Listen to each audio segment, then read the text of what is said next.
Hello everybody, and welcome to Lockdown Literature, courtesy of the Studio Online and the National Lottery Community Fund. You are about to listen to an audio story from a series of writing gathered during the COVID-19 lockdown from both the adults and children's write-on sessions. So relax, settle back and enjoy a selection of writing from some of the finest creative minds at the studio.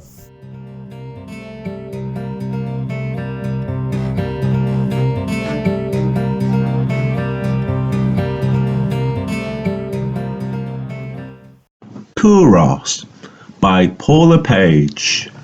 I loved school, almost every minute of it with one very notable exception. The last half hour of every Friday afternoon from September 1979 to June 1980.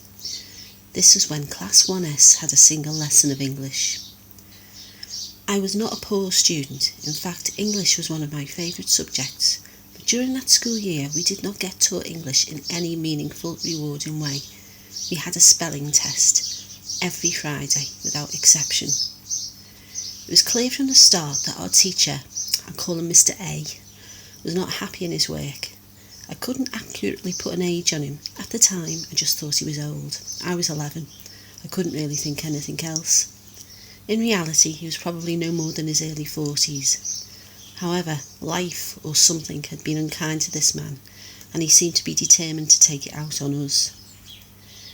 Mr. A was overweight. I wouldn't go so far as obese, but he seemed to be in a permanent state of disagreement with his shirt and day-old oatmeal-coloured suit, the buttons of which seemed to be struggling to get as far away from him as possible. He had an unusual teaching posture, with one leg perched improbably on a desk at the front of the class, thus making his trousers protest in a very unpleasant manner. He stared ahead at what I will never know, resolutely refusing to make eye contact with any of us, and would draw "sit" at the top of his lungs, not so much as a hello.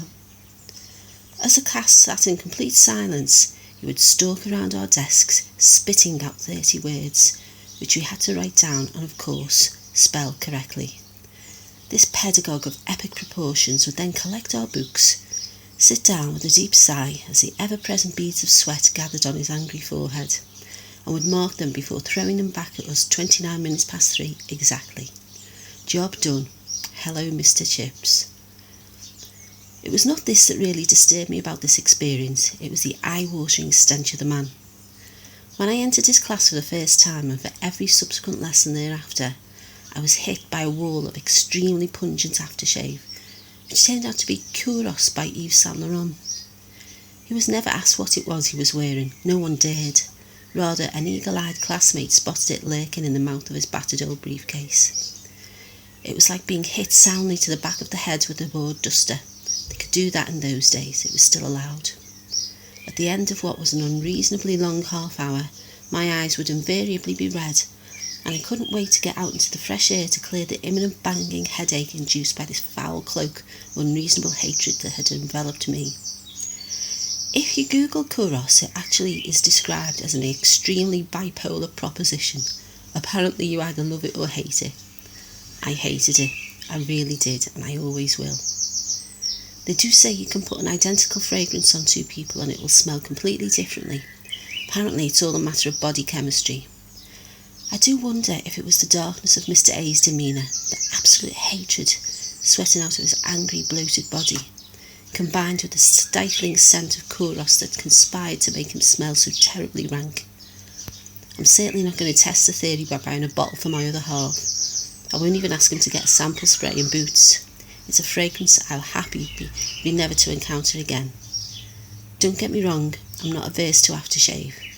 Old Spice is very dear to my heart because it immediately reminds me of hugs from my dad. But this bad-tempered essence had no such comforting qualities. To this day, I'll always think of it as the scent of disappointment. Ode to failure. Misery for the man who's given up trying. I accept that teaching is an extremely high-pressure job, and that their lives can be made an absolute hell by unruly and sometimes unhinged pupils. But we were first years, and honestly didn't deserve this man's disdain. English is so much more than spelling. even if you only have half an hour to teach it. Fortunately, my association with Mr. A was brief. My spelling was none the worse for that. His smell, however, some 40 years on, lingers.